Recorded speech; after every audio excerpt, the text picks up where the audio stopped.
네, 안녕하세요. 소개받은 좋은예산센터의 김민철 활동가입니다. 다들 잘 지내셨나요? 작년에 참여하셨던 분들도 계시는 것 같은데 1년 만에 또 뵀는데 또 온라인으로 이렇게 뵈서 좀 아쉽긴 하지만 예, 어쨌든 반갑고요. 올해는 작년에는 아마 제안서를 아마 작성을 하시고 그리고 나서 이제 검토하는 과정에서 강의를 들으셨던 걸로 기억을 합니다. 근데 올해는 아예 예산을 진행하기 전부터 참여 예산에 대한 교육과 그리고 정책 제안서 어떻게 쓸 수 있는지에 대한 교육을 진행하는 거여서요. 좀 미리 좀 준비하시기 전에 좀 자세히 들어보시면 정책 제안서를 보다 더 구체적으로 작성하실 수 있을 것 같습니다. 전체적으로 저한테 주어진 시간이 2시간이에요. 되게 길다고 느껴지시나요? 근데 한 1시간 반 정도는 제 이야기를 좀 드리고요. 정책 제안서라든지 아니면은 참여예산제 관련해서 좀 궁금한 게 있으시면 계속해서 이렇게 질문을 남겨주시면 그 질문에 대한 답을 드리는 시간을 한 30분 정도 갖도록 하겠습니다. 전체적인 교육 과정은 우선 주민참여예산제가 어떤 것인지 좀 설명을 드리려고 합니다. 아마 들어보신 분들도 계실 거고요.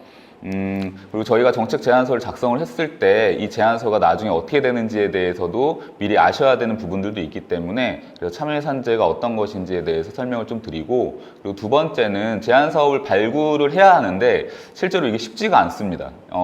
저희가 평소에 이제 필요한 것들이나 우리 청소년들에게 어떤 정책들이 필요한지 이런 것들을 뭐 일상적으로 고민을 하진 않잖아요. 그럼에도 불구하고 좀 더 우리가 하듯이 수다처럼 제안서를 작성하려고 하면 우선 의제를 발굴을 해야 되는데 그런 것들을 어떻게 할 수 있는지 좀 설명을 드리고, 이야기를 나눠서 의제를 발굴한다고 하더라도 제안서를 작성하는 건 또 다른 문제이기 때문에 우리가 제안서를 구체화하는 방법 그리고 실제로 작성하는 것까지 해서 제가 말씀을 드리도록 하겠습니다. 우선 주민참여예산제에서 설명을 드릴 텐데요. 사실은 이 챕터만, 이 슬라이드만 잘 이해를 하셔도 주민참여예산에 대한 이해는 다 하신 거라고도 할 수 있어요. 우선 우리가 단어로 봤을 때 우선 주민이라고 하는 범위가 있죠. 결국 이 제도에, 참여예산이라고 하는 제도에 누가 참여하느냐, 이 주체에 대한 범위에 대한 부분인데요. 보통은 주민이라고 했을 때 가장 작은 범위는요, 거주지를 두고 있는 분들을 이야기를 합니다. 그리고 좀 더 넓은 범위로 했을 때는 단순히 주민등록상의 거주지만이 아니라 그 지역에서 살거나 그리고 뭐 일하거나 아니면 공부하거나 생활하거나 활동하는 모든 사람을 아우르기도 해요. 이런 부분들은 다 지방자치단체마다 지역마다 다르기 때문에 한번 확인을 해볼 필요가 있고요. 최근에는 주민에 있어서 나이를 가리지 않습니다. 그래서 다른 지역 같은 경우에는 뭐 충남 청소년진흥원처럼 청소년들이 참여하기도 하지만 아동 청소년들까지도 이제 청소년 참여예산제에 포함을 해서 같이 이야기를 나누고 있습니다. 두 번째는 이제 참여에 대한 부분이에요. 여기 친구들 한번 생각을 해보시면 예전에는 예산, 그러니까 세금을 결정할 수 있는 권한이 누구한테 있었죠? 주로 이제 자치단체장, 뭐 시장이나 군수, 뭐 이런 분들이나 아니면은 의회 의원들이 예산에 대해서 심의할 수 있는 권한을 갖고 있었습니다. 근데 이분들이 왜 그런 권한을 갖고 있었을까요? 이분들이 그런 대표성을 갖고 있다고 흔히 얘기하죠. 왜냐하면 우리가 이제 투표를 통해서 선출하고, 그리고 이분들이 우리의 권한을 위임해서 행사할 수 있도록 그런 대표성을 부여해줬다고 할 수 있습니다. 근데 주민참여예산에서 참여의 의미는 그런 투표 같은 간접 참여가 아니라 직접 참여의 의미를 갖고 있습니다. 이 직접 참여의 의미에서 어떻게 보면 대표성이라고 하는 거는 총회에서밖에 부여할 수가 없는 거기 때문에 우리가 주민참여예산을 하는 데 있어서 더 많은 친구들과 함께 참여하는 것이 참여의 정당성, 직접 참여의 정당성을 부여한다고 이해하시면 될 것 같습니다. 세 번째는 이제 예산에 대한 부분입니다. 예산 어떠세요? 좀 뭐 편하게 느껴지시나요? 여기 사극 좋아하시는 분들이 있을지는 모르겠지만 제가 사극을 되게 좋아하는데 제가 예전에 이제 정도전이 나오는 사극에서 그런 장면을 봤어요. 어떤 장면이냐면 고려시대에 이제 토지대장을 불살르는 장면들이 있는데 그러면서 백성들한테 하는 말이 있습니다. 뭐라고 하냐면 정치란 누구한테 걷어서 누구한테 나눠주느냐에 대한 것이다 라고 얘기해요. 이것처럼 직관적으로 잘 정치를 표현하는 말이 없다라고 생각을 하는데 결국 예산이라고 하는 거는 이 한정된 자원에 대한 배분의 문제가 있습니다. 그래서 우리가 이 예산을 어디다 투여를 해서 어떤 사회를 만들 것인지 어떤 문제를 해결할 것인지 이거에 대해서 결정하는 과정을 주민참여 예산을 통해서 우리가 할 수 있다라고 볼 수 있겠죠. 그래서 이 주민참여 예산의 그 각각의 의미에 대해서 한번 생각해 보시면서 수업을 들어주셨으면 합니다. 그런데 이 예산이라고 하는 게 사실은 좀 어렵죠. 예산이라고 하는 게 보통은 숫자로 인식이 되기 때문에 이게 어떤 의미를 갖고 있는지 알아채기가 되기 쉽지가 않습니다. 그렇기 때문에 예산을 우리가 좀 더 친근하게 이해를 하려고 하면 예산의 숫자 이면에 있는 이야기들을 잘 보셔야 돼요. 그러니까 이 예산이 어떤 문제를 해결하기 위해서 있는 것인지 이 이야기부터 좀 집중을 하시면 예산을 좀 더 수월하게 이해하실 수가 있습니다. 그랬을 때 우리가 예산에서 숫자가 갖는 의미는 뭘까요? 결국 숫자는 돈일 텐데요. 그 이야기를 해결하기 위한 어떤 방향에 대한 의지 라고 할 수 있겠죠. 예산을 많이 투입할수록 그 문제를 그만큼 중요하게 공동체에서 인식하고 있다는 거고 좀 더 해결하기 위해서 노력하고자 한다라는 걸로 이해하시면 좋을 것 같습니다. 그래서 그 이야기라고 하는 게 정책인 거죠. 정책의 정의가 궁극적으로 이제 사회적인 문제 해결함으로써 인간의 존엄성을 구현하고자 하는 거라고 합니다. 그리고 예산이라고 하는 건 결국 어떤 거죠? 우리가 이제 선거 때 보면은 좋은 정책들 엄청 많은데 그 정책들이 모두 다 실현되지는 않잖아요. 정책이 실현되려고 하면은 예산이라고 하는 게 반드시 있어야 되고 이 돈이라는 게 있어야지만 정책 실현이 가능하기 때문에 어떻게 보면 예산은 정책의 가장 강력한 실행 도구라고 할 수 있습니다. 그래서 우리가 정책이라는 걸 고민할 때는 우선은 어떤 문제를 해결할 것인지에 대한 이야기를 먼저 떠올려 보시고 그리고 이 이야기를 해결하기 위해서 이 이야기에 담겨 있는 문제를 해결하기 위해서는 얼마만큼의 예산이 필요한지 그리고 이 예산을 효과적으로 어떻게 사용할 수 있는지에 대해서 고민을 좀 해주시면 좋을 것 같습니다. 그런데 이 예산이라고 하는 게 아까 제가 간접 참여에 대해서도 말씀을 드렸지만 예산이라고 하는 게 어떻게 보면 선출직 공무원들 정치인들이 기존의 권한을 갖고 있기 때문에 예전에는 예산에 대한 낭비 요소들이 좀 있었습니다. 정치인들도 어떻게 보면은 사람이기 때문에 대부분의 그런 선출직 정치인들은 물론 우리 지역 주민들의 행복과 어떤 복리를 위해서 예산을 사용하겠지만 그래도 사람이기 때문에 그런 여러 가지 좀 이해충돌 행위를 할 수가 있습니다. 우선 정치적인 이해충돌이 있을 수가 있겠죠. 정치인들에게 제일 중요한 게 어떤 걸까요? 다시 당선이 되는 거잖아요. 그러다 보니까 이제 선심성 공약 이런 거 많이 들어보셨을 텐데 그런 공약에 예산을 낭비할 수도 있고요.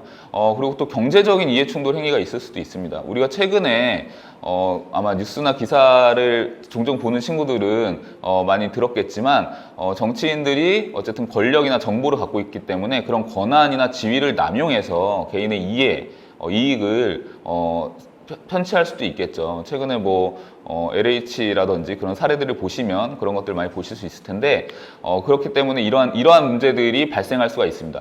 아마 사례로 작년에 보셨던 분들은 아실 거예요. 이게 어떤 걸로 보이나요? 제가 우선은 이 예산에 대해서 설명을 드리면 이거는 35,000명 정도 되는 군 단위에서 우리 군수님이 갑작스럽게 편성한 예산입니다. 이 예산을 편성했었던 이유는 이걸 통해서 군민들의 단합을 추진하려고 했다고 해요. 이게 뭘까요? 제가 작년에는 노트북이 있어서 이렇게 내용을 봤었는데 이게 볼 수가 없어서 한번 생각을 해보시면 실제로 물어보면 되게 재밌는 얘기들이 많이 나오는데요. 이거는 거대 가마솥입니다. 놀라셨죠? 이 가마솥을 만들기 위해서 예산하고 군민들의 성금까지 모금을 해서 한 5억 정도의 돈이 쓰였다고 합니다. 놀랍지 않으세요? 이 5억 원이라는 돈이 좀 가늠이 안 되실 수도 있는데 어쨌든 작은 돈이 아니죠. 근데 이 돈으로 국민들의 단합을 위해서 거대 가마솥을 만들었다고 해요. 왜 만들었을까요? 그 이야기는요. 거대 가마솥에다가 밥을 같이 지어서 군수님이 국민들과 같이 나눠 먹으면서 국민들의 단합을 추진하려고 했다고 합니다.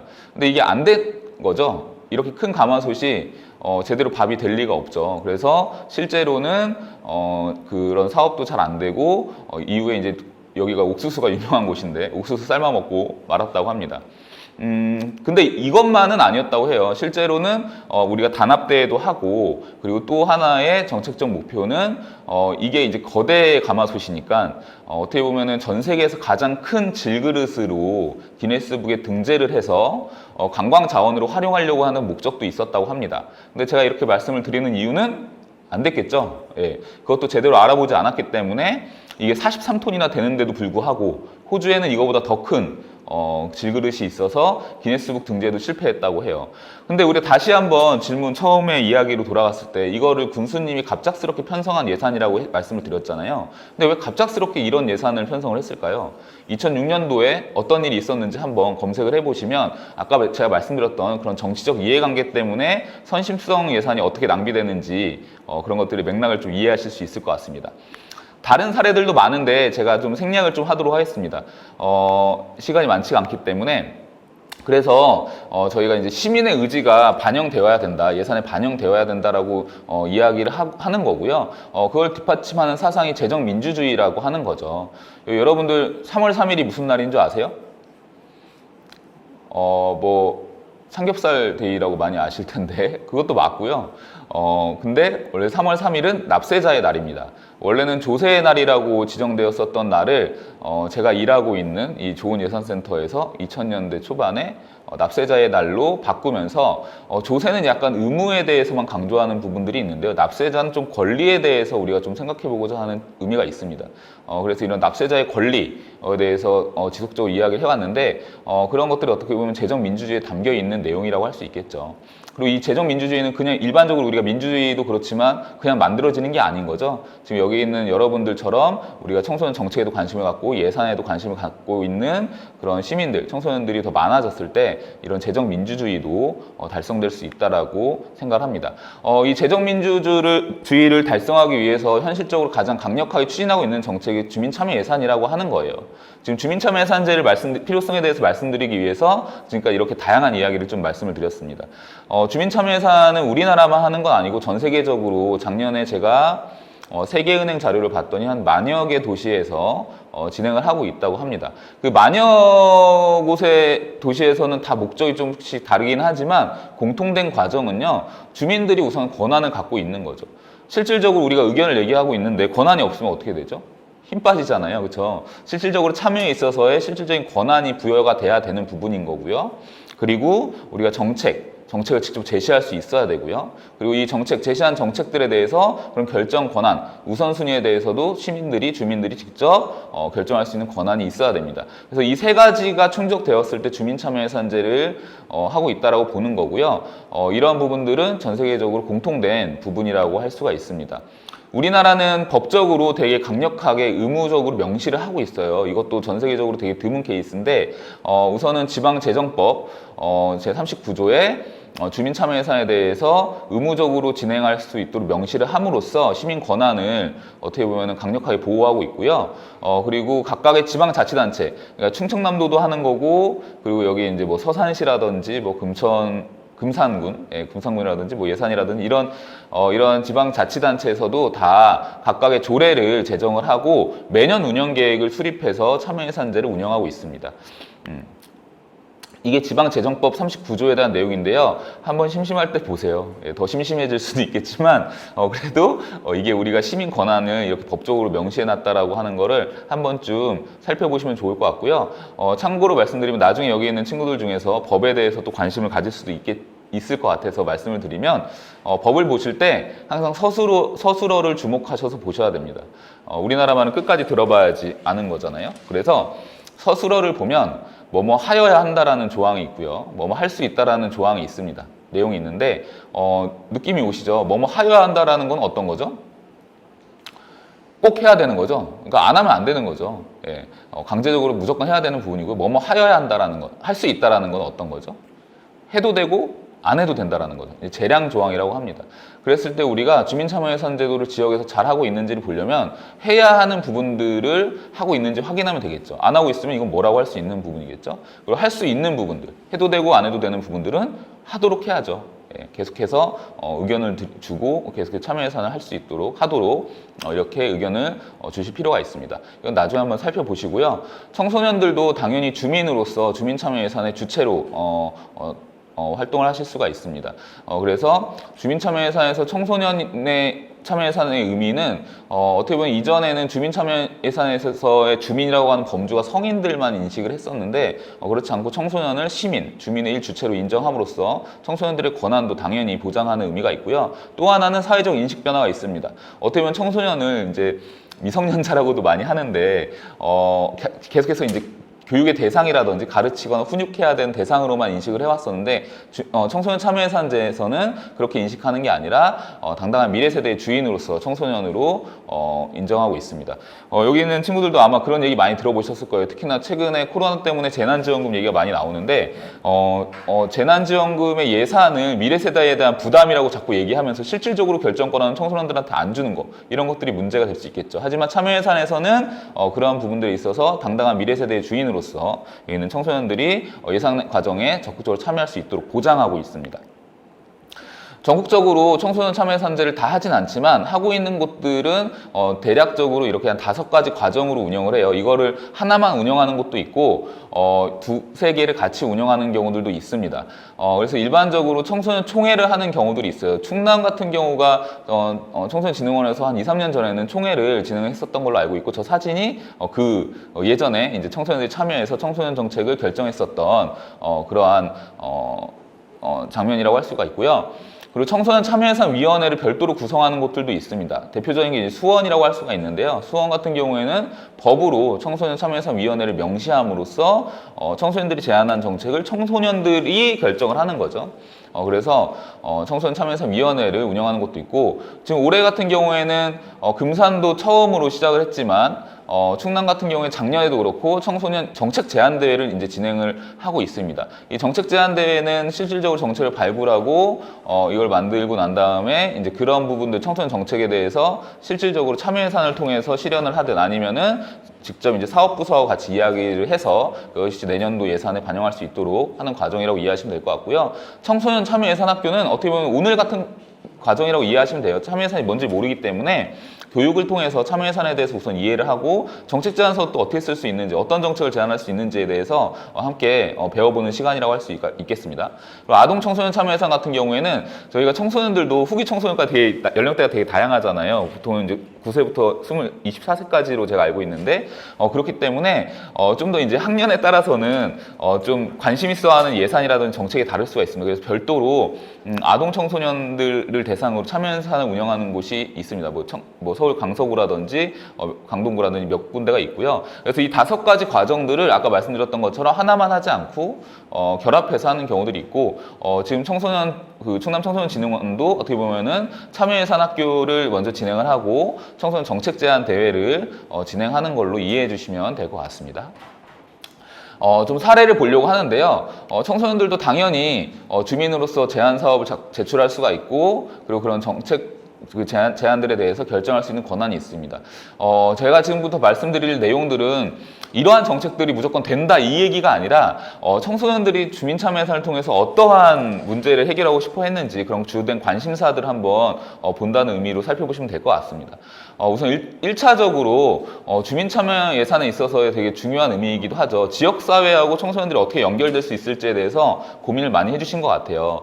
특히나 이제 지역에서 우리가 동아리 활동, 청소년들도 동호회나 동아리 활동들을 많이 할 텐데 그런 경우들이 있잖아요. 뭐 운영비가 좀 모자란다든지 뭐 아니면은 열심히 이제 공연을 준비하고 이랬는데 공연 장소가 마땅치 않다라든지 이러한 고민들이 있을 텐데 이런 것들 그냥 단순히 지원해 달라고만 얘기하는 게 아니라 내가 지역 사회에서 어떻게 좀 활동을 하면서 주민으로서 주체적으로 활동을 하면서 그런 어떤 지원에 대해서 요구했었던 사례들이 있습니다. 그래서 지역 내 문화축제, 실제로 지역에서 축제하면은 모르는 가수들 막 부르고 이런 경우들도 많은데, 지역의 축제에 청소년들이 어떻게 보면 참여를 한다라는 목표를 가지고 활동비나 의상비를 지원해 달라고 지원을 요청했었던 그런 사례들이 있고요. 이런 과정을 통해서 또 어떻게 보면은 우리 지역에 있는 청소년들이 그런 어떤 끼와 재능을 지역 주민들한테 보여주고 또 그런 활동들을 지역 주민들로부터 또 응원을 받을 수 있는 그런 효과들도 기대해 볼 수가 있을 것 같습니다. 그리고 이제 길거리 버스킹이라든지 댄스 공유 공간 이런 것들을 조성을 했을 때도 그냥 단순히 그 공간을 활용하는 거에 그치는 게 아니라 거기서 이제 활동하면서 모금을 한다든지 어떤 좀 저소득층 아동이나 다른 이제 좀 어려운 청소년들한테 기부할 수 있도록 그런 활동들을 연계해서 하는 경우들이 있습니다. 그리고 지역의 전문기관이나 지역의 특성들이 있다라고 하면 지역의 그런 기관하고 연계해서 다양한 진로나 직업 체험에 대한 기회를 제공하기도 하고요. 여기 신문사 활동하시는 친구들도 있을 수 있는데 신문사도 어떻게 보면 운영비가 부족할 수도 있잖아요. 그랬을 때 단순히 청소년들, 학교 소식만 전하는 게 아니라 지역에 있는 소식들도 같이 전하면서 지역의 이슈들, 동네 신문들을 만들어 보는 거죠. 그러면서 정책 제안을 했었던 사례가 있고, 아니면 요새는 뭐 길고양이 문제들이 되게 많은데 어떤 분들은 고양이를 되게 이뻐하기 때문에 보통 우리가 캣맘 뭐 이렇게 얘기하나요? 고양이한테 이제 밥도 주고 이러는데 어떤 분들은 또 고양이를 무서워한다든지 싫어하시는 분들도 있어서 지역에서 갈등이 좀 발생하는 경우들이 있습니다. 근데 이러한 문제들을 이거는 이제 뭐 서울에 있는 공릉동에서 했었던 사례이긴 하지만 초등학생들이 요새는 반려동물을 키우고 싶거나 반려동물을 어떻게든 키우고 싶은데 집에선 그럴 상황이 안 되는 경우에 학교에서 같이 반려동물을 기르는 경우들이 종종 있습니다. 그랬을 때 그런 길고양이들을 어떻게 보면 보호소를 설치해서 초등학생들이 고양이도 한번 반려동물로서 그렇게 길러보고 또 지역 주민들, 지역사회에서는 그런 갈등 요소들도 제거하고 예방하는 그러한 효과를 갖는 정책 제안을 한 사례들이 있습니다. 또 하나는 아까 부분하고 좀 연결될 수는 있을 텐데요. 다채로운 좀 여가 문화체험 기회를 좀 지역에서 좀 할 수 있도록 제안하는 경우들이 있습니다. 그래서 요새는 이제 청소년들도 워낙 바쁘기 때문에 그리고 코로나 때문에 좀 어렵긴 하지만 그런 좀 멀리 가는 게 아니라 우리 학교의 유휴 공간을 좀 활용해서 물놀이 페스티벌을 운영을 한다든지 아니면은 그런 어떤 지역에 있는 결혼 이민자나 외국인들에게 한국 문화도 소개하고 그런 다양한 문화, 그러니까 다른 나라의 문화들을 경험할 수 있도록 그런 기회를 참여사를 통해서 이제 제공했었던 사례가 있고요.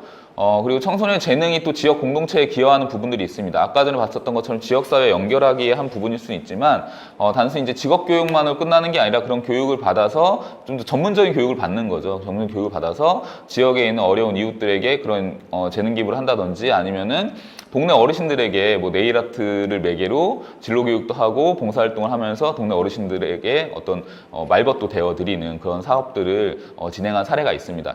제가 말씀드렸던 것처럼 이러한 사례들만 있는 게 아니라 청소년 제한 사업은 되게 무궁무진할 것 같아요. 제가 예전에 이제 충남 청소년진흥원에서 찾아가는 예산학교 진행했을 때 예전에 시로 기억을 하는데 공주에 있는 청소년들을 위한 버스 노선을 만들어 달라고 했었던 사례들도 있습니다. 실질적으로 청소년들이 다니는 곳이 성인들이 다니는 곳하고 또 다르죠. 근데 또 지역에서는 아무래도 터미널 중심으로 버스 노선이 있다 보니까 다른 학교에 있는 친구들 만나거나 아니면은 우리가 자주 가는 도서관 이런 데 갈 때 노선을 갈아타는 불편함이 이런 것들이 있는데 그런 것들도 이야기들을 통해서 공통된 문제로 인식이 된다고 하면은 충분히 제안할 수 있는 사례라고 할 수가 있습니다. 이제 본격적으로 좀 제안 사업을 발굴하는 과정에 대해서 좀 이야기를 나눠보려고 해요. 좀 앞단에서 참여예산의 제도에 대해서 좀 말씀을 드리고 사례에 대해서 좀 말씀을 드렸다라고 하면은 이제부터는 앞에는 사실은 뭐 그냥 이렇게 좀 편하게 들으셔도 되지만 지금부터는 실제로 올해 정책 제안을 하셔야 되기 때문에 좀 열심히 좀 들어주시면 좋을 것 같습니다. 제안 사업을 발굴할 때 좀 우리가 흔히 어떤 목표를 설정하는 과정들이 일반적으로는 그렇습니다. 일반적으로는 목표를 설정을 하면은 우선 실행을 하죠. 실행을 하고 난 다음에 중간 점검을 합니다. 우리가 어느 정도 목표를 달성하고 있는지, 이 진행 과정에서의 문제점, 보완점은 없는지 이런 것들을 고민해서 이 보완점이 있다라고 하면은 보완 정책을 수립해서 또 추가적으로 그 과정을 추진을 하게 되는 거죠. 하지만 우리가 정책 제안을 하기 위해서 어떤 사업 목표를 설정할 때는 그런 방식보다는 다른 방식을 좀 활용하면 좋을 것 같아요. 제가 지금 말씀드리려고 하는 거는 체크 액션 플랜 2라는 하는 방식입니다. 여기서 체크라고 하는 건 뭘까요? 우선은 우리가 지역 현안들을 한번 모아볼 필요가 있습니다. 이 지역 현안들을 모으는 방법에 대해서 이따가 또 설명을 드릴 텐데, 이 지역 현안들, 어떠한 문제들이 있는지, 다른 친구들은 어떠한 문제의식을 갖거나 아니면 어떠한 개선점을 바라고 있는지, 이러한 것들을 말을 모아보는 게 우선은 필요하겠죠. 그리고 난 다음에 여기서 액션이라고 하는 거는 실제로 그 문제가 존재하는지를 확인하는 겁니다. 만약 현장에 어떤 위험한 곳이 있다고 하면 현장에 가보기도 하고, 그리고 실제로 어떤 청소년 문제가 있다고 하면 이거하고 비슷한 사례들이 있는지에 대해서 확인도 해보고요. 다른 지역들은 어떤지 이런 것들을 한번 찾아보는 과정으로 액션을 하는 게 좋겠죠. 그리고 난 다음에 종합적인 지역 현황에 대해서도 이야기를 모아보고 그 현황 모아낸 이야기들에 대해서 실제로 그 문제가 존재하는지 확인을 해봤다라고 하면 그것들에 대해서 실질적인 해결 방안에 대해서 종합적인 실행 계획을 수립하면 되겠죠. 그리고 나서 마지막으로 이제 집행에 대한 부분인데, 이 집행에 대한 부분도 어떻게 보면 정책적으로도 의미가 되게 많이 큽니다. 그래서 실질적으로 집행하는 과정에 또 드러난 문제가 없는지, 현장에서의 어떤 우리가 예측하지 못했었던 문제가 있는지를 확인하고 그런 것들 보완하는 것도 필요하겠죠. 그래서 우선 체크하는 과정에서는 이 부분을 한번 생각해 보시면 좋을 것 같아요. 원래 정책이라고 하는 게 예산이 투입이 돼야 된다고 아까 말씀드렸었죠. 그랬을 때 우리가 예산이라고 하면 어떤 성격이 좀 떠오르세요? 아마 공공성에 대한 부분들을 많이 떠올리실 텐데, 그러다 보니까 이 정책이라고 하는 게 우리 지역에 있는 더 많은 청소년들이 혜택을 봐야 되지 않을까, 이런 생각을 많이 하는 경우들이 있습니다. 근데 우리가 일상적으로 살면서 우리 충남 전체 청소년들에게 필요한 것들 이렇게 생각하면서 살진 않잖아요. 그렇기 때문에 이게 전체로 접근하게 되면 너무 어려울 수가 있습니다. 그래서 오히려 정책을, 의제를 발굴하기 위해서는, 이 현안들을 모으기 위해서는 우선 개인적인 경험들을 한번 떠올려 보시는 것들이 필요해요. 내가 우리 지역에 살면서 아니면 충청남도에 살면서 생활하면서 평소에 불편했었던 것들, 그런 개인적인 경험들 한번 떠올려 보신다라든지, 아니면 내가 평소에 바랬던 것들, 그런 개인적인 어떤 바램들을 좀 떠올려 보시면서 의제들을 모아내는 과정들이 필요합니다. 그리고 나서 그런 이야기들을 떠올렸다라고 하면 그 다음에 어떤 과정을 통해서 어떤 정책의 공공성을 높일 수가 있을까요? 개인적인 이야기들을 우선 떠올렸다고 하면 그 다음에는 주변에 있는 친구들하고 같이 이야기 나눠보는 거예요. 아마 제가 그런 경험들을 누구나 다 갖고 있을 거라고 생각하는데, 저도 그렇지만 저희가 일상적으로 얘기하다가 내가 어떤 경험을 친구한테 얘기했을 때 너도 그랬어? 나도 그랬어. 뭐 이런 얘기 했었던 경험들이 한 번쯤 있지 않나요? 그런 과정을 통해서 공감대가 형성이 된다라고 하면은, 이 공감대가 형성된 문제들은 이제 더 이상 개인의 문제가 아닌 거죠. 우리가 같이 공감하는, 우리가 공동체에서 같이 빨리 해결해야 되는 그런 문제로 우리가 발굴하는 거라고 할 수가 있습니다. 그래서 나의 경험을 이제 청소년들, 다른 친구들과 같이 얘기하면서 우리의 문제를 확인하는 과정으로 의제 발굴하면 좋을 것 같습니다. 이런 이야기들부터 정책 사업이, 정책 제안 의제들이 발굴이 되는 거라고 할 수 있겠죠. 그래서 여기 보면은 이런 이야기 말고도 개인적인 이야기들 많이 있을 텐데, 그러한 이야기들을 우선은 편하게 나누는 과정들이 중요합니다. 이게 아마 여기 서산 친구들이 있는지 모르겠지만, 작년에 이제 서산시에서 제가 이제 같이 그 서산 친구들하고 제안 사업을 만들면서 발굴했었던 의제들을 한번 워드클라우드로 한번 빈도수를 체크를 해 본 거예요. 그래서 그때 서산 친구들이 의제들을 한 202개, 2개 정도 만들어서 그거를 그대로 바로 사업한 게 아니라 또 이제 설문도 지역 청소년들한테 같이 조사도 하고 이러면서 11개 의제들을, 사업 제안들을 했었던 사례가 있습니다. 그래서 이런 식으로 우리가 이야기들을 모아서 빈도수가 그만큼 많다라고 하면, 개인적인 이야기지만 빈도수가 그만큼 많다라고 하면은 공통된 문제의식을 갖는 거라고 할 수가 있겠죠. 그래서 이런 식으로 한번 워드크라우드로 모아보는 것도 필요할 것 같고요. 나중에 정책 제안할 때 그런 설문 과정을 하실 수도 있는데, 그랬을 때 이렇게 좀 가시적으로 좀 잘 보일 수 있게 이런 것들도 한번 활용해 보시면 좋을 것 같습니다. 여기서 보니까 청소년들, 서산 같은 경우에는 길거리 쓰레기통 문제를 가장 많이 얘기했네요. 참고로 보시면 좋을 것 같고요.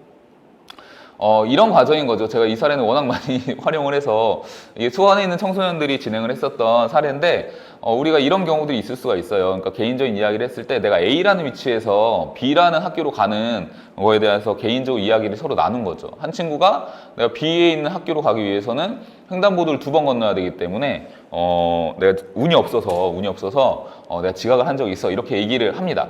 다른 한 친구가 나도 그랬어 라는 이야기를 한 거죠. 예. 그러다가 어느 한 친구가 이런 것들이 이제 어떻게 보면 되게 중요한 문제로 드러나는 거라고 할 수가 있는데, 어느 한 친구가 나는 지각을 안 하려고 횡단보도를 파란불 때 건너다가 다칠 뻔한 경험이 있어, 이렇게 이야기를 합니다. 어떻게 보면 그 상황은 다를 수는 있지만 어떤 안전 문제까지도 드러났던 거죠. 그래서 저 교차로를 어떻게 개선하면 좋을까라고 이야기를 나눠본 거죠. 그랬을 때 이렇게 X자 교차로로 개선을 했습니다.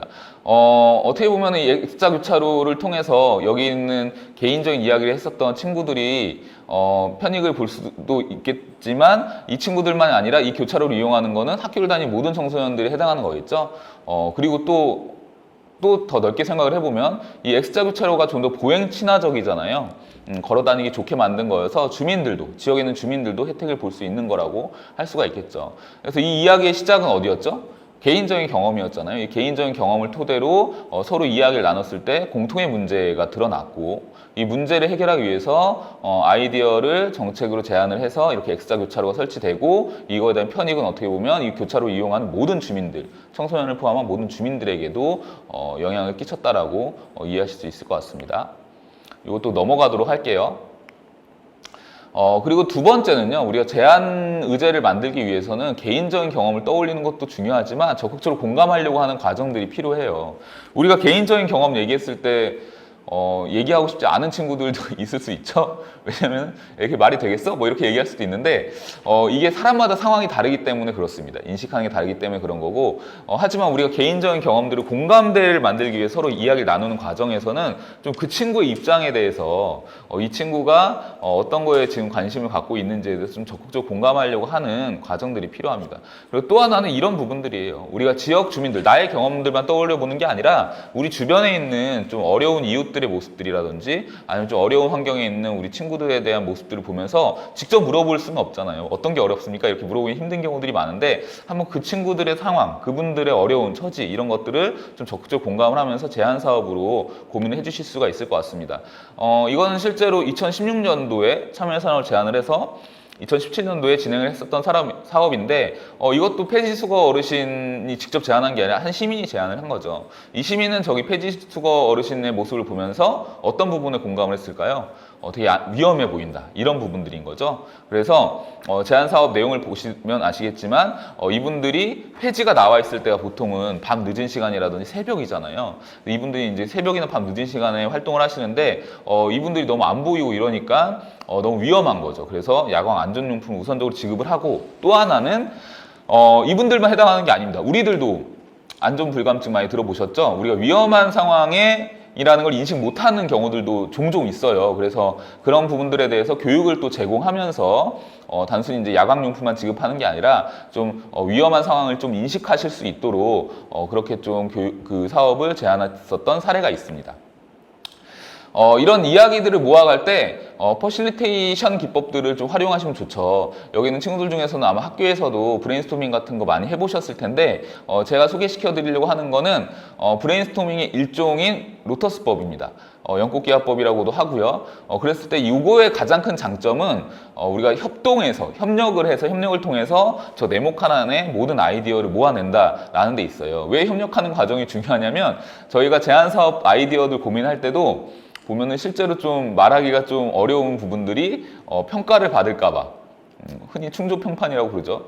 그런 과정 속에서 좀 내가 어떠한 이야기를 해도 좀 안정적일까라는 좀 걱정을 많이 하는데, 이게 협력적으로 이걸 채워 넣게 되다 보면은 어떻게 보면 그러한 부분들에 있어서 일종의 좀 면죄부가 주어지는 것 같습니다. 그래서 아까 제가 말씀드렸던 것처럼 한번 그 과정을 떠올려 보면서 이 로터스법을 한번 활용해 보면요, 우선 1차적으로 개인적인 경험을 떠올려 보라고 제가 말씀을 드렸잖아요. 개인적인 경험들을 떠올려 보면서 포스트잇에다가 하나씩 적습니다. 이 과정에서는 굳이 옆에 있는 사람들하고 말을 할 필요도 없고, 옆에 친구들이 뭘 쓰는지 보실 필요도 없죠. 포스트잇만 바라보면서 내가 일상적으로 어떤 경험을 했는지, 어떤 게 불편했는지를 떠올려 보시는 거예요. 그리고 난 다음에 어느 정도 썼다 싶으면 그런 떠올려 본 이야기들을 한번 모아보는 겁니다. 다른 친구들은 어떤 고민들이 있는지 모아보시다 보면은 공통된 것들이 나와요. 이게 빈도수가 많아서 이게 중요한 문제로 인식될 수도 있고, 아니면은 한 친구가 딱 얘기했는데 그냥 다들 무릎을 치는 경우들이 있습니다. 이 문제가 제일 중요하네, 이렇게 인식할 수도 있겠죠. 그래서 합의를 꼭 하시는 것, 어떤 문제를 해결할지 꼭 합의를 하셔서 그 합의된 우리 공통으로 문제를 해결하고자 하는 것들을 저희 보라색에다가 핵심 가치, 핵심 키워드로 제시를 하는 거죠.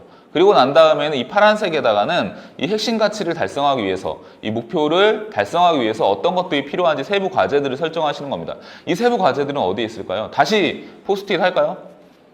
이거 너무 이제 그럼 번거롭죠. 그렇기 때문에 우리가 이 세부 과제들은 한번 떠올려 보시면 아까 핵심 과제가, 핵심 목표가 어떻게 나왔죠? 가장 많이 언급했었던 내용이잖아요. 그래서 세부 과제는 그 각각의 언급했었던 친구들의 이야기를 들어보시는 걸로 뽑아낼 수가 있겠죠. 그리고 나서 이 각각의 세부 과제들에 대한 해결 방안을 각각의 주변 파란색 박스 주변에다가 방안들을, 아이디어들을 작성해 보시면 됩니다. 이 자체가 정책 제안서가 될 수는 없겠지만 그래도 중요한 의제가 되는 거죠. 이 의제들 중에서 어떤 것들을 우리가 사업할지는 그 다음에 다시 또 논의를 해보시면 좋을 것 같아요. 이것도 그냥 넘어가도록 할게요. 이거는 울산 청소년들이 2년 전에 저하고 같이 작업했었던 겁니다. 여기 보면은 울산 청소년들이 되게 범주를 크게 잡았죠. 그래서 내가 바라는 울산이라고 해서 경제 분야, 교통 분야, 여가 분야, 교육 분야 이렇게 쫙 분야별로 모아봤는데 이게 이 친구들이 처음부터 경제 부분에 대해서 이야기해보자, 교통 부분에서 이야기해보자, 여가 부분에서 이야기해보자 이렇게 한 게 아니라 개인적인 이야기들을 우선 다 얘기해 본 다음에 이거를 유형화해봤더니 이건 어느 분야네? 이건 어느 분야네? 이렇게 모아진 거예요. 그래서 아까 정책 제안서가 이야기로부터 시작한다고 했었는데 이런 과정을 통해서 우리가 이야기만 하다 보면은 다 날아가기 때문에 기록하는 것들도 중요하다고 할 수 있겠죠. 그래서 이런 과정을 통해서 우리가 기록도 해볼 수가 있을 것 같습니다. 그리고 이게 꼭 로터스법이라고 하는 게 이게 3단계에서 끝나는 게 아니라 더 구체적으로 들어가려고 한다고 하면 이 세부 과제 중에 또 하나를 핵심 키워드로 가운데다 놓고 우리가 계속해서 아이디어를 모아낼 수도 있겠죠. 이거는 이제 그냥 이제 마인드맵식으로 한 건데 이것도 마찬가지로 핵심 가치를 가운데다가 제시를 하고 그리고 이거에 대한 세부 과제, 여기서는 어떤 거를 세부 과제로 했죠? 대상이라든지 어떤 방법에 대해서 세부 과제로 하고 그거에 대한 구체적인 해결 방안에 대해서 이제 제시를 했었던 사례고요. 이것도 이제 포천 청소년들이 했었던 건데 이것도 계속해서 우리가 아이디어를 연상하는 과정으로 정리했었던 거라고 할 수가 있습니다. 그래서 이 과정들은 의미라고 하는 건 어쨌든 의제들을 모아내는 것들도 있지만 우리가 이야기 속에서 놓칠 수 있는 것들을 다 기록한다는 데에 좀 의의가 있는 것 같아요. 그래서 우리가 의제를 발굴할 때는 재밌게 이야기하는 것만 아니라 기록하는 거 꼭 잊지 않으셨으면 합니다. 그리고 그 과정에서 퍼실리테이션 기법 활용하시면 더욱 도움이 되실 것 같습니다. 이런 것들도 한번 생각해 보실 수 있을 것 같아요. 이거는 제가 작년에 이제 진행을 했었던 과정인데, 요새 다 핸드폰에 다 이제 카메라 많이 활용을 하실 텐데, 우리가 정책 제안이라고 했을 때 말이라고 하는 것보다 어떻게 보면 사진이 더 메시지가 강하죠. 그래서 그런 장면들을 우리가 일상적으로 살면서 생활하면서 그런 장면들을 찍어서 한 곳에 모아놓는 겁니다. 저는 그때 저희 교육 과정에서 페이스북 그룹을 하나 만들어서 이렇게 활용을 했었는데 이렇게 사진을 찍어서 문제의식을 얘기하고 그거에 대해 공감하는 내용들이 막 달리게 되겠죠. 그러다 보면은 단순히 공감한다는 내용만 그러니까 의견이 붙는 게 아니라 다른 지역에서도 이런 사례가 있었는지 뭐 관련된 기사가 모아질 수도 있고요. 그리고 그 기사들을 통해서 정책에 대한 내용들, 구체적인 방안에 대해서도 의견들이 모아질 수가 있겠죠. 그랬을 때 나중에 제안서를 작성하는 과정에서는 어떻게 보면은 이렇게 평소에 모아냈었던 그런 자료를 바탕으로 해서 제안서를 구체화할 수도 있을 것 같습니다. 이런 것들이에요. 그러니까 계단을 보면서도 여러 가지 생각이 있잖아요. 계단을 오르기가 너무 불편하다든지 아니면 계단이 너무 어떻게 보면 시설이 열악하다든지 뭐 이런 식으로 해서 의견을 이제 서로 제시를 하는 거고 좀 더 구체적으로는 이미지에서 어떤 일이 일어나고 있는지 그리고 이 이미지를 통해서 어떤 정책이 보인다라고 하면 어떤 정책을 하고 있는지 그리고 여기서 더 어떤 것들이 개선됐으면 하는지 이런 것들도 좀 세분화해서 데이터를 모아볼 수가 있겠죠. 그래서 요거 이제는 사업 제안서를 작성하는 과정입니다. 아까 전에 기억나시죠? 체크하고 난 다음에 실질적으로 문제를 이제 확인하는 과정들이 필요한데 체크하는 과정에서 우리는 의제라고 하는 거는 이제 집합의 개념이 있죠. 그 수많은 문제들 중에서 어떤 것들을 정책으로 제안을 할지 이제 결정을 해야 되는 부분들이 있고 그리고 이 문제를 또 명확하게 정의하는 과정들이 필요합니다. 그래서 우리가 흔히 문제정의라고 했을 때 이 문제에 대해서 보통 이제 원인들하고 좀 헷갈려하는 부분들이 있어요. 그래서 문제에 대해서 우리가 우선은 좀 언급을 해보자고 하면 본다면 아까 전에 정책 제안했을 때 개인적인 경험 떠올리라고 말씀을 드렸잖아요. 그런 부분들이 어떤 거죠? 그러니까 현재의 상태가 되는 거죠. 현재 내가 어떤 인식하고 있는 현재의 상태. 그리고 내가 바라는 상태도 있을 수 있잖아요. 그렇죠. 내가 바라는 어떤 바람직한 미래의 상태가 있을 수 있는데 이거에 대한 차이가 있다라고 하면은 이 차이가 문제라고 할 수 있습니다. 그래서 이 차이를 문제라고 하고 이 차이를 줄이는 방식이 문제 해결 방안이 되는 거고 이 문제 해결 방안이 결국에는 어떤 게 되죠? 정책 내용이 되겠죠. 그래서 이 근본적인 문제에 대해서 정의가 명확하게 됐다라고 하면 차이를 인식했다라고 하면은 이 차이를 줄이기 위한 방안을 근본적인 원인을 확인하면서 어떤 해결할 수 있는 방안을 찾아보실 수가 있겠죠. 그리고 어떤 해결 방안을 찾았을 때 그걸 그냥 바로 작성하는 게 아니라 우리가 자원에 대한 분배, 이거 예산에 대한 제약이겠죠. 예산이 충분하지 않기 때문에 어떤 부분에 있어서 우선적으로 자원을 투입할 건지에 대해서도 고민하고 그리고 투입된 예산이 좀 더 효과적으로 효율적으로 사용될 수 있도록 그 방법들도 찾아보실 필요가 있습니다. 제가 문제에 대해서 왜 명확하게 인식하는 게 중요한 건지를 제 개인적인 사례로 좀 말씀을 드릴게요.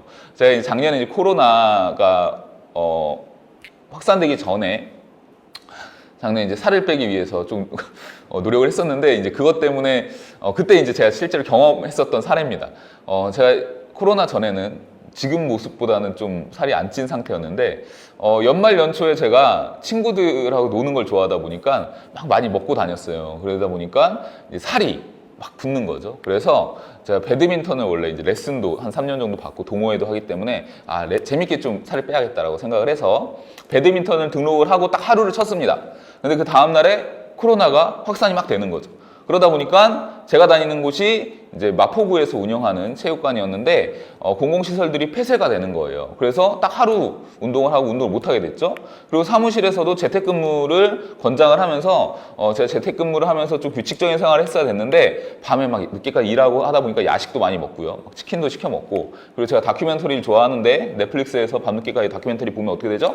그리고 또 야식 시켜 먹죠. 막 야식 시켜 먹고 막 이러다 보니까 제가 지금 이렇게 현재 상태가 이렇게 됐습니다. 그래서 저는 예전에 그 살이 이제 지금 예전보다 10kg가 쪘는데 예전에 어떤 건강 상태라든지 이런 부분들을 어쨌든 지금 그런 부분들이 달성이 돼야 되는 거죠. 제가 그 살을 좀 빼야 되는 거죠. 그랬을 때 여기서 어떤 걸 문제라고 할 수가 있을까요? 이걸 한번 같이 생각해 보면 재밌을 텐데 아마 채팅창에 남겨주실 것 같은데 여기서 문제라고 했을 때 사람들이 많이 이제 헷갈려하는 게 원인하고 혼동을 합니다. 아까 전에 기억하시는지 모르겠지만 문제라고 하는 게 현재의 상태와 내가 바라는 상태에 대한 차이를 문제라고 하는 거라고 하면 여기서는 바로 이 10kg에 대한 차이가 문제라고 할 수가 있겠죠. 그러면 내가 문제를 해결하기 위해서는 이 10kg라는 살을 빼기 위해서는 어떤 방안을, 어떤 정책을, 어떤 계획을 세워야 될지 이거에 대해서 고민하는 게 이제 정책 제안서를 쓰는 거라고 할 수 있겠죠. 근데 일반적으로 여기서 문제가 뭘까요? 라고 물어보면요. 되게 다양한 얘기를 해요. 그러니까 운동을 안 한 게 문제다부터 해서 야식을 많이 먹은 게 문제다. 정신 상태가 문제다. 이런 재택근무가 문제다. 이런 얘기를 하기도 하고 어떤 분들은 코로나가 문제다라고도 얘기하는 거죠. 그래서 아까 원인을 찾는 것들도 되게 중요하다고 했는데 문제 정의를 잘못하게 되면 원인을 찾는 과정에서 이 원인을 제거하는 방식으로 사업 내용을 수립하기도 합니다. 그러다 보면 코로나가 근본적인 원인이기 때문에 그럼 문제를 해결하기 위한 사업 제안을 하는 경우들도 있을 수 있겠죠. 그렇게 되면 어떻게 되죠? 문제가 해결이 되나요? 코로나가 없어지면 제가 살이 빠질까요? 빠질 수도 있겠죠. 운동을 하면서. 근데 코로나가 없는 것이 직접적으로 제 문제를 해결하는 방안은 아닌 거죠. 그래서 문제 정의를 잘못했을 경우에는 사업의 목표하고 그러니까 정책의 목표하고 내용이 따로 노는 그런 과정들이 생길 수가 있습니다. 그러면은 논리적으로 어떻게 보면 연계가 좀 약할 수가 있겠죠. 그럼 사업에 대한 설득력도 떨어질 수가 있기 때문에 우리가 문제를 명확하게, 이 차이를 명확하게 하는 것이 중요합니다. 그리고 또 이런 것들도 있을 수 있어요. 여기 있는 친구들 치킨 다들 좋아하실 텐데 여기서 이 식은 치킨을, 이 눅눅한 식은 치킨을 드셔야 된다고 하면 여기서 문제가 어떤 게 있을까요? 인식하는 문제가 어떤 게 있으실지 궁금하긴 한데 좀 들어보면 재밌을 것 같은데 다들 아마 다양한 이야기 생각을 하실 거예요. 어떤 친구는 식은 치킨을 먹는 게 문제다, 식은 게 문제다라고 하실 수도 있고 눅눅한 게 문제다라고 하실 수도 있고 저거 이제 집게 하나만 있죠? 그걸 문제라고 할 수도 있고 어떤 친구는 문제 없다. 치킨이면 맛있는데 이게 뭐가 문제냐? 이렇게 얘기할 수도 있고 콜라가 없다라고 할 수도 있고요. 되게 다양하게 얘기할 수가 있어요. 여기서 이걸 왜 말씀드리냐면 문제라고 하는 건 되게 지극히 주관적인 인식입니다. 그렇기 때문에 같은 상황이 있다고 하더라도 어떤 친구는 문제가 없다라고도 할 수 있어요. 어떤 친구는 문제가 있는데 다른 것들을 문제라고 생각할 수도 있죠. 그렇기 때문에 우리가 문제를 정의하는 과정에서는 그 상황에서 주관적인 생각들이 아니라 그런 공통된 인식들을 모아가는 과정으로 정의를 해야 합니다. 그리고 아까 전에 되게 중요한 또 말씀을 드렸는데 문제 없다라고 한 친구도 있다고 했잖아요. 이게 사람마다 용인 수준이 다르기 때문인 거죠. 예를 들어서 식은 치킨이 문제가 없다고 했을 때 어느 정도까지가 문제가 없는 걸까요? 사람마다 또 다르죠? 저 같은 경우에는 상온에 있는 치킨까지는 괜찮은 것 같아요. 근데 냉장고에 한번 들어갔다 나온 치킨은 저는 이제 좀 문제라고 생각을 할 수도 있는 거죠. 근데 어떤 친구는 냉장고에 들어간 치킨도 괜찮다고 할 수도 있는 거죠. 그러니까 사람마다 용인 수준이 다르기 때문에 문제라고 인식하는 정도가 다 다를 수가 있습니다. 그 차이라는 게 다 다를 수가 있겠죠. 그래서 우리가 어떤 문제를 인식하는 과정에서는 개인적인 주관적인 문제인식으로 끝나는 게 아니라 공통된 문제인식 과정을 진행을 하시는 게 중요합니다. 그리고 문제를 명확하게 정의를 했다고 하면은 이 차이를 줄이는 방식을 다양하게 한번 그러니까 고민을 해보실 수가 있을 텐데, 가치에 따라서 이 차이를 해결하는 방법이 달라질 수가 있겠죠. 작년에도 제가 이 사례를 말씀드렸는데, 이 무서운 호랑이라고 생각을 한다면 호랑이가 동물에서 도망쳤을 때 어떻게 해야 될까요? 우선 이게 체크죠? 현황이니까. 그 다음에 현장을 한번 확인을 해봐야죠. 실제로 문제가 발생했는지. 호랑이가 우리 안에 없는 걸 확인하고 나면은 이 호랑이 위치가 어딘지를 확인하셔야겠죠. 만약에 호랑이가 여기 천안역처럼 사람들 되게 많은 곳으로 도망갔다고 하면 어떻게 해야 되겠어요? 사람 목숨이 아무래도 그래도 호랑이보다는 더 중요하겠죠. 그렇기 때문에 어쩔 수 없이 부득이하게 사살해야 될 수도 있습니다. 방법이. 하지만 이 호랑이가 되게 인적이 드문 곳으로 갔다고 한다면 이 친구도 생명이기 때문에 시간이 좀 걸리더라도 생포하는 방식으로 사업 제안을 하실 필요가 있겠죠. 그래서 문제를 공통된 인식을 했다고 하더라도 가치에 따라서는, 상황에 따라서는 해결 방안이 달라질 수가 있습니다. 그런 것들이 이런 부분들이에요. 여기 이제 이 친구들도 성인지 예산이라고 들어보셨을 수도 있는데, 이 성인지 예산이 좀 오해를 하는 부분들은 이게 여성에게 유리한 예산 아니냐라고 얘기하는 경우들도 종종 있더라고요. 하지만 성인지 예산은 여성에게 유리한 예산이 아니라 특정 성에게, 그러니까 예산을 집행하는 과정에서 특정 성에게 불평등한 결과를 초래하지 않도록 하는 게 성인지 예산이라고 할 수 있습니다. 그렇기 때문에 대표적으로는 이제 공중 화장실 시설 비중에 대한 부분들이 있죠. 그러니까 남녀 화장실이 면적이 동일하지가 않잖아요. 그 이유는 뭐죠? 남녀가 화장실을 사용하는 패턴이 다르죠. 그렇기 때문에 이 비중을 좀 차이를 두게 하는 거고요. 이런 부분들이 예전부터 있었던 게 아니라 2000년대 중반 정도에 아마 조례로 만들어지면서 지금은 아마 공중 화장실의 시설 비중에 대해서 반드시 고려를 해서 예산을 집행하도록 하고 있습니다.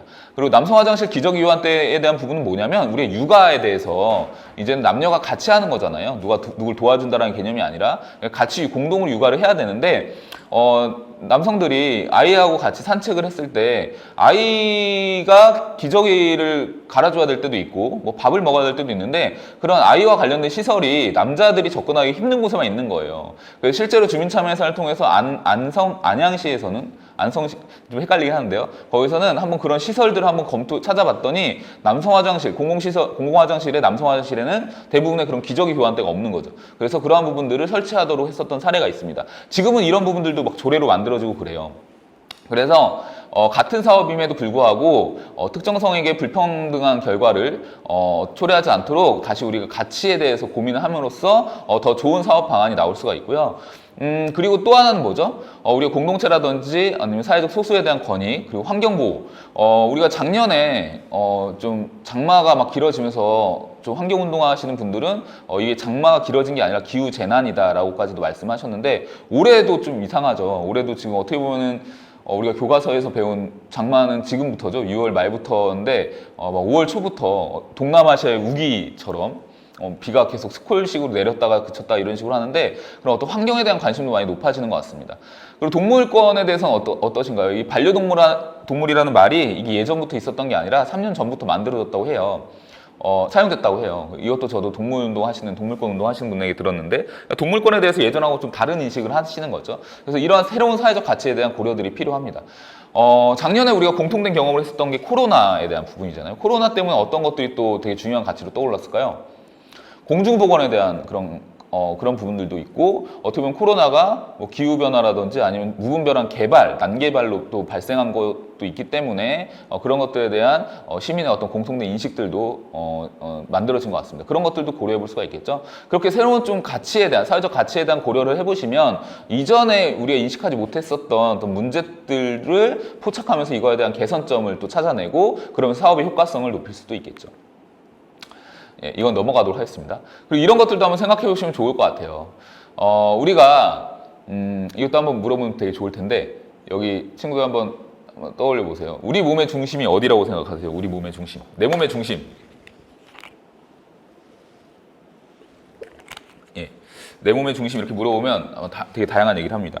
뭐 심장이라고도 얘기를 하고, 뭐 척추라고도 얘기하는 친구들도 있고, 발, 뭐 머리, 뭐 배꼽, 다 이렇게 되게 다양하게 말을 하는데, 제가 이게 장애인의 날 때 한 정치인이 이야기하는 걸 들으면서 무릎을 딱 쳤어요. 근데 그 이야기가 사실 그분이 처음 한 건 아니더라고요. 거기서 얘기했던 거는 우리 몸의 중심은 아픈 곳이다 였어요. 공감이 좀 되시나요? 아까 전에 내가 떠올렸었던 내 몸의 중심이 평소에 내가 인식하진 않잖아요. 그렇죠? 근데 어디 좀만 다쳐보세요. 그러면은 모든 신경이 거기다 곤두쓰지 않나요? 네, 아닌가요? 보통 그래서 우스갯소리로 예능에서 아픈 곳을 가장 빨리 치료하는 방법에 대해서 뭐라고 했는지 아세요? 더 아픈 곳을 만들면 된다라고도 하더라고요. 예. 반응이 안 보이니까 되게 궁금하긴 하지만 어쨌든 여기서 얘기하고자 하는 거는 우리 몸의 중심이 가장 아픈 곳이듯 우리 사회, 우리 공동체의 중심도 아픈 곳이다 라고 이야기를 했어요. 이게 어떤 의미냐면 우리 공동체가 건강해지려고 하면, 지역사회가 건강해지려고 하면은 우리가 좀 더 아픈 분들, 좀 더 사회적인 약자에 대한 어떤 관심들이 좀 필요하다고 할 수가 있습니다. 특히나 이 재난 상황에서는 재난은 가난한 사람들에게 더 가혹하다라는 말이 있잖아요. 그래서 이런 부분들에 대해서도 여기 있는 친구들이 좀 고민해 주시면서 정책 제안서에 이런 가치들이 좀 담기면 좋을 것 같습니다. 이제 제안서 작성 실습에 대한 이야기를 좀 드리려고 해요. 그래서 문제 정의를 한번 떠올려 보면 제안서 작성하시는데 좀 더 수월하실 수가 있습니다.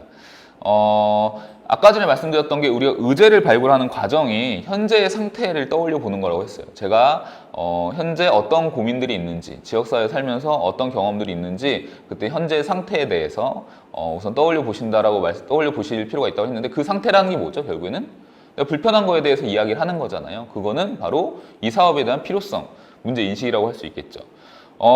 이 현재의 상태를 제안서로 만드는 과정에서는 좀 더 명확하고 구체적으로 제시할 필요가 있습니다. 그래서 내가 아까 떠올렸었던 그런 어떤 개인적인 불편함들이 공통된 인식으로 드러나는 과정에서 들었던 이야기들, 그런 개인적인 사례들, 또 추가적으로 작성을 해볼 수도 있고요. 아니면 통계라든지 아니면은 작년에 서산 청소년들처럼 우리만이 아니라 한번 우리 지역에 있는 청소년들한테 설문조사를 해볼 수도 있겠죠.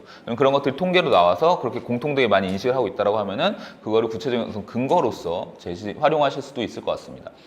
그리고 이제 내가 바라는 상태, 이것도 우리가 이야기해 볼 수 있겠죠. 우리가 어떤 상태를 기대하고 있는지, 어떤 상태를 바라고 있는지, 이 부분에 대한 건데, 결국에 이제 바라는 상태라고 하는 거는 사업이, 정책이 실현되었을 때 우리가 얻고자 하는 효과라고 할 수가 있겠죠. 기대 효과에 대한 부분입니다. 그래서 문제 해결되었을 때 얻기를 바라는 어떤 결과에 대한 부분이 있을 수가 있고요. 그리고 이런 것들은 직접적인 기대 효과만 생각하지 마시고 좀 간접적이고, 그리고 즉각적인 기대 효과만 생각하지 마시고 좀 더 장기적인 그런 기대 효과들을 생각해 보시면 좋을 것 같아요. 아까 전에 우리가 횡단보도 이런 거 생각했을 때 청소년, 직접적인 기대 효과는 뭘까요? 보행로를 이용하는 청소년들의 편익에 대한 부분일 수 있잖아요. 근데 좀 더 넓게 생각해 본다고 하면 보행자 안전에 대한 부분, 아니면 지역 주민들의 어떤 편의, 보행 편의에 대한 부분들도 될 수 있겠죠. 그래서 우리가 이야기하는 정책들이 청소년에게는 어떤 영향을 미치고 우리 지역사회에는 어떠한 영향을 미치는지에 대해서도 기대 효과를 좀 고민해 주시면 사업의 설득력, 필요성을 좀 강조하는 데 도움이 될 수 있을 것 같습니다. 그리고 이 차이가 뭐라고 말씀드렸죠? 이 차이가 문제죠? 문제에 대한 부분이고, 이 차이를 줄이는 방법, 우리가 용인 수준까지, 우리가 이 정도까지는 그래도 이 차이를 줄여야 되지 않을까라는 인식이 있었을 때 이 사업 내용이라고 하는 건 결국에는 이 차이를 줄이는 방법에 대한 부분이라고 할 수가 있습니다. 그래서 제안서 작성할 때 보통은 이렇게 있어요. 제가 그러니까 좀 평범한, 그러니까 다른 제안서를 갖고 오긴 한 건데, 보통 이렇게 구성이 되어 있고요. 이번에 이제 충남 청소년진흥원에서는 아마 별도로 사업 제안서가 있을 겁니다. 그때도 아까 이제 참여 분야, 옆에 있는 목록을 보시면서 좀 활용을 하시면 좋을 것 같아요. 그래서 사업명을 우선 작성을 하실 텐데, 사업명에 대한 부분은 웬만하면은 생각 안 나면은 그냥 넘어가세요. 왜냐면은 처음에 사업명부터 고민하다 보면은 우리가 이름 정하는 게 되게 어렵잖아요. 그래서 탁 막혀서 진도가 안 나갈 수가 있습니다. 그래서 뭐라도 이제 작성을 해야 되는데 이 사업명에서 막혀버리면은 좀 힘이 빠지기 때문에 우선 사업명 넘어가셔도 좋은데요. 1차적으로 우리가 가장 이제 잘 쓸 수 있는 게 어떤 거죠? 우리가 이야기를 통해서 발견했던 거. 현재 상태에 대한 부분이 될 수가 있겠죠. 그래서 현재 상태에 대해서 먼저 작성을 해주세요. 우리가 같이 이야기 나눴었던 부분들에 대해서 우리가 어떤 게 지금 불편한지, 어떤 것들이 필요한지에 대해서 현황 및 필요성에다가 어떤 제한 배경, 현재 상태를 작성을 해주시고 그 다음에는 뭘 작성할 수가 있을까요? 기대 효과죠. 우리가 바라는 상태, 이것도 우리가 이야기 나눠볼 수가 있잖아요. 우리가 어떤 상태를 바라는지, 이 사업이 실현이 되면, 이 정책이 실현이 되면은 우리가 어떤 기대 효과를 가져올 수 있는지, 이거에 대해서 이야기했던 부분들을 정리하시면 됩니다. 그리고 나서 이 차이를 줄이는 방법, 이게 사업 내용이 되는 거죠. 이 사업 내용에 대해서는 구체적인 정책 내용 도 있을 수가 있고요. 그리고 어떤 수혜 대상에 대한 부분, 그리고 예산에 대한 규모에 대해서 좀 생각해 보실 수가 있을 것 같습니다. 그리고 이런 것들을 보통 이제 별도로 사업비에다가 추정해서 예산을 작성하기도 하고요. 그리고 사업의 위치에 대한 부분은 우리가 사업을 어디서 진행을 한다고 했을 때 위치에 따라서 어떤 효과가 달라질 수도 있고 아니면은 주민 갈등이 생길 수도 있기 때문에 위치는 되게 명확하게 작성해 줄 필요가 있어요. 이런 것들을 작성하시고 난 다음에 사업명은 마지막에 이 우리 사업 내용을 잘 드러낼 수 있는 핵심적인 문구로 정리를 해주시면은 좀 더 사업을 제안하실 때 수월할 것 같습니다. 우리가 이런 경우들이 있어요. 근데 현황 및 필요성 우리가 이야기 나누는 거죠. 그리고 기대 효과 이것도 우리가 이야기 나누는 거잖아요. 그래서 우리가 이야기를 만드는 것들을 이야기 나누는 것들은 되게 수월한데 이 문제, 이 차이를 줄이는 방법에 대해서는 아이디어가 떠오르지 않을 수도 있습니다.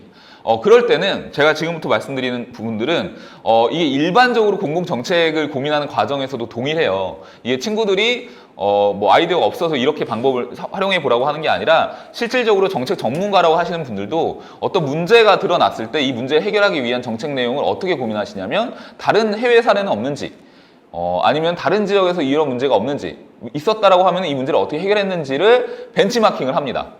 벤치마킹을 하든지 아니면 과거에 비슷한 사례가 없었는지 그래서 과거에 이런 문제가 있었는데 비슷한 문제가 있었는데 이 문제가 이렇게 해결됐으니까 지금의 이 문제도 이렇게 해결될 수 있지 않을까라고 생각을 하면서 활용을 하는 거죠. 그래서 우리도 정책 내용에 대해서 아이디어가 떠오를 수는 있는데 만약에 잘 구체적으로 떠오르지 않는다고 하면은 지금까지 그런 비슷한 사례가 있는지를 찾아보실 필요가 있어요. 1차적으로 활용 가능한 사이트가 지금 제가 보여드리는 서울시 참여예산 홈페이지입니다.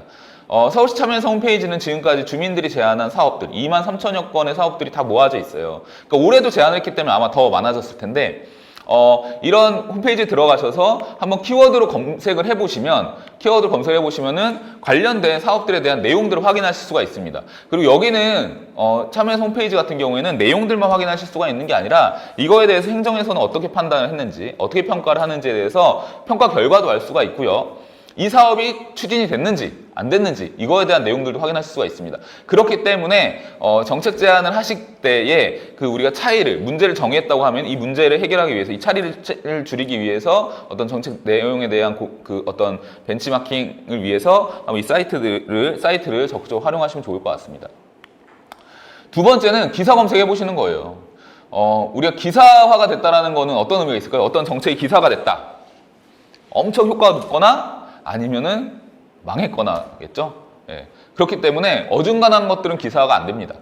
그렇기 때문에 우리가 기사를 검색을 해보면은 엄청 효과가 높은 사업들은 어떤 거겠어요? 우리가 우리 지역에서도 한번 해볼 만한 사업인 거죠. 그건 어떻게 보면 한번 검증이 된 거기 때문에 그런 부분들을 참고해서 정책 제안서를 작성을 해주시면은 사업의 타당성, 어떤 사업의 뭐 달성 가능성이라고 하겠죠. 목표 달성 가능성을 좀 더 보장해 준다고 할 수 있겠죠. 그래서 그런 것들을 활용하신다든지 아니면은 망했다라고 하더라도 이 망한 사업들은 어떻게 하면 되겠어요? 망한 기사들은 그것들은 버리는 게 아니라 그 지역에서 안 맞지만 우리 지역엔 맞을 수도 있겠죠.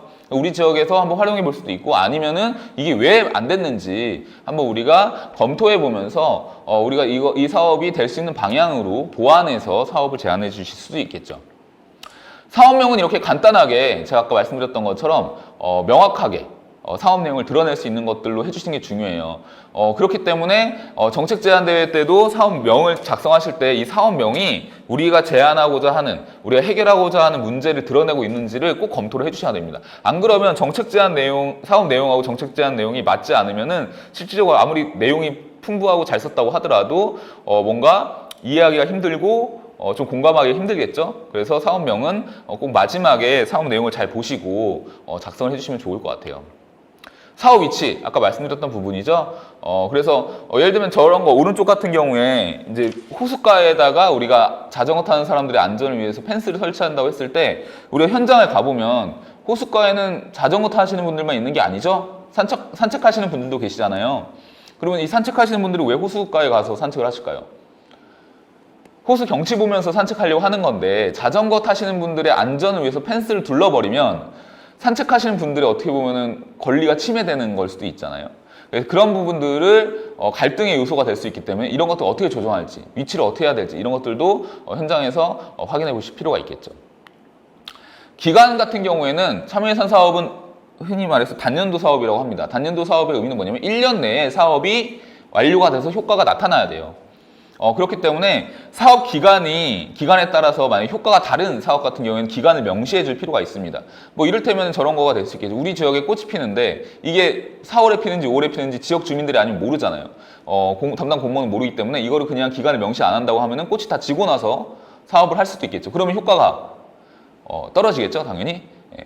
그리고 이런 장마철에 비가 많이 오거나 이랬을 때 위험한 곳이 있다라고 하면 이런 것들도 당연히 장마가 오기 전에 사업을 완료할 필요가 있겠죠. 예. 그래서 이런 것들도 사업 기간을 미리 명시해 주시는 게 필요합니다. 사업 기간에 따라서 효과가 별로 차이가 없다라는 것들은 말 그대로 그냥 1월 1일부터 12월 30일까지 다 작성해 주시면 돼요. 기간을 별도로 고려할 필요가 없다. 그런 사업들은 그런 거고요. 그리고 소요 예산 추정하는 거 이거 되게 궁금하실 텐데 예산을 정확하게 산정하기 위해서 이 작업을 하는 게 아닙니다. 왜냐하면 담당 공무원들도 이걸 제대로 정확하게 추정하기 위해서는 견적도 뽑아봐야 되고 산출 기초도 세워야 되고 이렇거든요. 근데 우리가 소요 예산을 추정하라고 하는 거에 대한 의미는 정책 제안대회에서 어떠한 예산이 필요한지 예산에 대한 구성을 한번 살펴보라는 거고요. 또 하나는 뭐냐면 되게 중요한 사업인데 너무 예산이 많이 들 수도 있잖아요. 그럴 경우에는 사업량을 한번 조절해 볼 수도 있겠죠. 그래서 어떻게 보면 사업량에 대한 조절이라든지 사업 범위에 대한 조절이라든지 이런 것들을 한 번 더 검토해 보시고 어떤 사업 과정들이 필요한지에 대해서도 검토할 수 있도록 소요 예산을 추정하는 과정, 소요 예산을 추정한다고 보면 될 것 같습니다. 그럼에도 불구하고 어느 정도의 기준은 있어야지 우리가 예산을 추정하기 때문에 우리가 여기 이제 그 아까 참여예산 홈페이지에 들어가시면 밑에 쭉 내려보시면 서울 위키라고 있어요. 그래서 서울 위키에 들어가시면 공무원 선생님들이 직접 산출하신 예산 내용을 보실 수가 있어요. 그럼 그 기준 단가로 해서 우리 어떤 시설에 대한 설치라든지 이런 거라고 하면은 구간들도 미리 예측을 하고 몇 개가 필요한지를 생각을 해서 그거를 추정할 수가 있겠죠. 또 하나는 너무 이제 어떤 프로그램 사업이나 이런 것들이 있을 때 실제로 공무원들이 산출한 예산을 보면서 어떠한 예산 항목이 있구나 이런 것들을 미리 한번 체크를 해보시면 좋을 것 같습니다. 그리고 소요예산 추정하실 때 더 중요한 거는요, 예산을 너무 빡빡하게 세우지 말라는 부분이에요. 예산을 너무 빡빡하게 세우다 보면은 나중에 이게 사업이 진행될 때 예산을 늘리긴 되게 쉽지가 않거든요. 근데 예산을 줄이는 과정은 상대적으로 수월합니다. 예산을 늘릴 수 없다라는 건 어떤 의미가 있겠어요? 만약에 사업의 효과를 높이기 위해서는 이게 예산이 너무 적은데 이대로 하게 되면 사업 효과가 안 나타날 수가 있잖아요. 그래서 예산을 늘려야 될 필요가 나올 수가 있는데 근데 그렇게 되면은 실제로 공무원 선생님들이 예산을 늘리기는 쉽지가 않기 때문에 오히려 예산을 좀 더 넉넉하게 편성을 해주면서 줄이는 거는 상대적으로 수월하겠죠. 그래서 사업의 효과를 달성하는 데 있어서 예산이 너무 적게 편성되지 않도록 이런 부분들을 고려해 주시면 좋을 것 같습니다. 아까 전에 제가 말씀드렸던 것처럼 기사 검색을 통해서 우리가 확인했었던 내용들은 정책 제안하는 데 있어서 사업 내용으로 활용해도 좋지만 이 사업의 필요성을 강조하는 데도 활용하실 수도 있겠죠. 다른 지역에서 이렇게 사업을 해서 효과가 있었다라고 하면은 그 내용들을 좀 첨부해서 좀 사업의 타당성을 높이면 좋을 것 같고요. 저렇게 사진 자료가 왜 필요할까요? 모든 지역 상황을 모든 사람들이 알 수가 없잖아요. 그래서 우리가 어떤 문제가 있는 위치나 상황 이런 것들을 사진 자료를 통해서 공유했을 때 이거에 대한 공감도 더 높아질 수 있을 거라는 생각이 듭니다. 제안서를 작성할 때는요, 우리가 정책 제안 작성할 때 지식을 자랑하기 위해서 작성하는 게 아닙니다. 제일 중요한 건 이 정책 제안서를 시민들이 보고 아니면은 담당자가 보고 이 사업이 어떤 문제를 해결하려고 하는 거구나 라는 거를 잘 이해할 수 있게 작성하는 게 필요하겠죠. 그래서 우리가 막 논문 쓰듯이 보고서 쓰듯이 막 10페이지, 20페이지 막 이렇게 쓰는 게 아니라 우선은 제일 앞에는 사업 내용을 다른 사람이 보더라도 잘 이해할 수 있도록 함축적으로 제시하는 게 필요하고요. 이거에 대한 근거라든지 추가적인 자료들은 뒤에 후술하시는 것들이 필요합니다. 그래서 우리가 제안서를 작성할 때는 우선은 소제목을 적극적으로 활용한다든지 핵심 내용들을 우선적으로 좀 제시를 해주고 그래서 이게 어떤 사업이구나 어떤 문제를 해결하기 위한 거구나 라는 거를 좀 쉽게 이해할 수 있도록 해준 다음에 그 다음 구체적으로 내용을 보고 싶을 때 뒤에 있는 자료들을 참고할 수 있도록 그렇게 작성해 주시면 좋을 것 같습니다. 이제 마지막인데요. 제가 항상 이제 강조하는 부분들이 있어요. 저도 이제 지금 대학원을 다니고 있지만, 이 공공정책이라고 하는 게, 정책이라고 하는 게, 그런 특성이 있습니다. 이런 말이 있습니다. 모든 정책은 가설이다 라는 말이 있어요. 이게 어떤 의미일까요? 한번 떠올려 보시면, 모든 정책은 사실은 하기 전에는 모른다라는 거예요. 효과가 발생할지 안 할지를 모른다는 거예요. 그래서 우리가 이렇게 하면은 이런 효과를 발생할 수 있겠지라고 우리가 어떻게 보면 추정해 보는 거죠. 그렇기 때문에 아까 전에 사업 내용을 볼 때도 다른 지역 사례들을 막 보는 거예요. 다른 사례들도 참고해서 좀 더 실현 가능성을 높이기 위한 그런 작업들을 하는 거죠. 이게 어떤 의미가 있냐면요. 우리가 정답을 지금 제시하고자 하는 게 아닙니다. 정답을 딱 찾아내라는 게 아니라 정답을 찾아가는 과정으로서 한번 정책 제안을 주변 친구들하고 고민해 보라는 의미가 있는 거죠. 그래서 우리가 참여 예산도 그렇고 정책이라고 하는 거는 협력하는 과정으로 우리가 답을 함께 찾아가는 과정으로 이해해 주시고 주변 친구들하고 또 이야기들 많이 해보시고 그리고 정책 제안을 고민하는 데 있어서 다른 지역 사례라든지 다른 자료들도 많이 보시면서 협력하는 과정으로 정책 제안서를 작성해 주시면 좋을 것 같습니다.